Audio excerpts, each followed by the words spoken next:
सोलापूरच्या माढा तालुक्यातील वाकाव गाव 5 दिवस पाण्यात होतं। काही घरांच्या भिंती पडल्यात, काही घरातील सर्व साहित्य हे पुरात वाहून गेलंय। काहीच राहिलं नाही। घर उभं करायला 10 वर्ष लागली, मात्र पावसामुळे होत्याचं नव्हतं झालं अशी परिस्थिती आहे।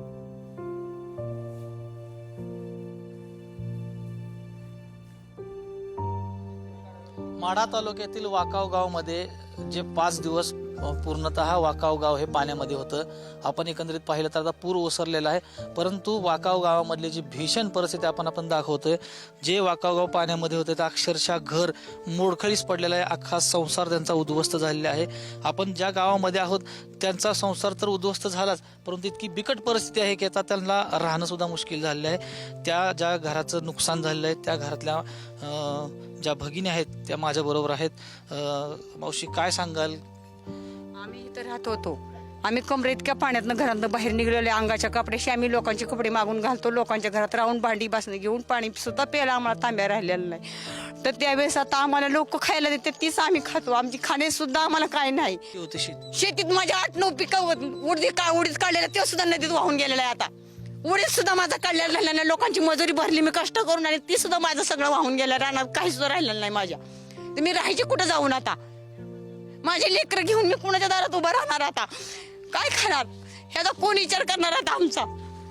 आता लोकांचे कपडे घालून माझ्या आज 5 दिवस झालं पोराच्या अंगात एक ड्रेस आहे, त्याला सुद्धा मी लोकांचे कपडे नवऱ्याला मागून दिले। 3 लोकांचे कपडे घालून माझा नवरा गावात फिरतोय, आणि मी पण फिरते गावात लोकांच्या दारात उभा राहिलेलो आहे। मी आज 5वा दिवस आहे।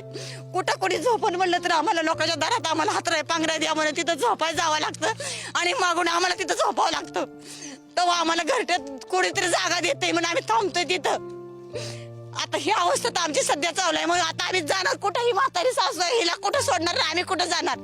1-1.5 गाव सोडून गेला या पाण्याच्या भेभेने। ते अजून गावात नाही, 5 दिवस झालं गावावर सुद्धा आला नाही। ते कुठं गेलाय? ती मेलं का हाय जिवंत ती सुद्धा आम्हाला माहिती नाही। फक्त आम्ही या पुराच्या मनात उभा आहे असं आता सध्या। मग आता हे आमचा विचार तुम्हीच करू शकता काय करायचंय ती। आमचं तर काही राहिलेलं नाही कुठे सुद्धा। पोरं एक मुलगा माझ्यापाशी, एक तिकडे काम करून पुण्याला जवळ राहतोय। एक आहे माझ्यापाशी आता, दीर, सासू आणि मालक, आम्ही 5 माणसं इथं। ती पाणी ज्या दिवशी गावात शिरलं त्या दिवशी दीर माझा सोलापूरला जरा वेडसर आहे, भोळसर आहे, ते सोलापूरला निघून गेला। ते अजून गावात नाही, तो कुठं आहे ते आम्हाला तपास नाही त्याचा। पॅसेंजरनी बाहेर गेलेला आहे, ते आम्ही गावात आहे का म्हणून का कुठं मेला म्हणून सुद्धा आम्हाला माहिती नाही। कुठं आता तपास लागून पुराचं पाणी बंद झाल्यावर आम्हाला ते सापडणार आहे। त्याची आम्हाला माहिती सुद्धा नाही कुठे आहे की। एवढी भीषण अवस्था आहे। शेतीमध्ये जे पीक होतं ते आसमानी संकटाने हिरावून घेतलं।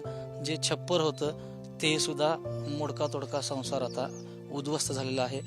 आणि ज्या वाकाव गावामध्ये अर्थ हाक आपण पुढारी माध्यमाच्या निमित्ताने देतोय, मदतीची गरज आहे। मदतीला धावून या। प्रशासन कुठलंही आलेलं नाही या माऊलीचा संसार उभा करण्यासाठी। कॅमेरामन निखिल करंदीकर सर, मी माऊली डांगे, पुढारी न्यूज, माढा, वाकाव।